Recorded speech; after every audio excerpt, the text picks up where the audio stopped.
After an underwater volcano caused a tsunami that damaged the small Pacific island nation of Tonga, it cut its residents off from the rest of the world, and that's making it tough for the Tongan community here in North Texas to know what's happening.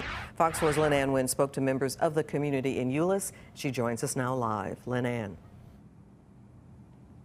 Clarice, local Tongans living in North Texas still have family members and property on the islands. They tell me very few have had any kind of communication with their families because communication is down in the country for the foreseeable future. Fear, you're afraid for them at first because you don't know what may happen. Ofa Feva Siale has lived in North Texas for decades, but she still has family in her native Tonga, including nieces and nephews who she would visit a couple times a year pre-COVID. But seeing the devastating images of this past weekend's sudden volcanic eruption, which seemingly occurred without much warning, has her and many local Tongans afraid for the country. They could get the 12-foot tidal waves, and they are a flat island and could easily be swept away. The eruption triggered tsunami waves that cut the fiber optic cable connecting the islands with the rest of the world, and it's likely those communications will be down for weeks.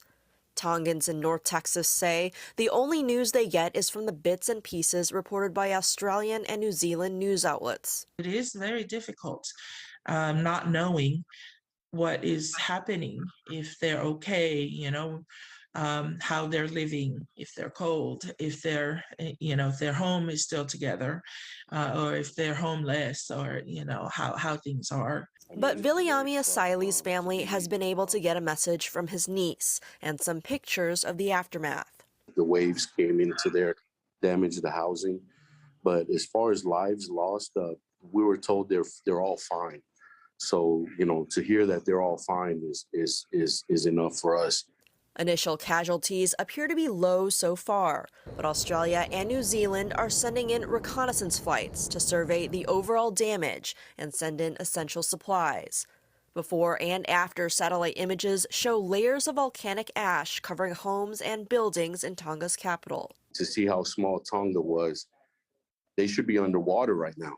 And, and we're strong believer in our faith, and we believe that God was there to protect them, even though we haven't heard anything yet. And local Tongans are directing anyone who wants to help to donate to the Red Cross of New Zealand, which has a fund dedicated to helping this cause. Clarice?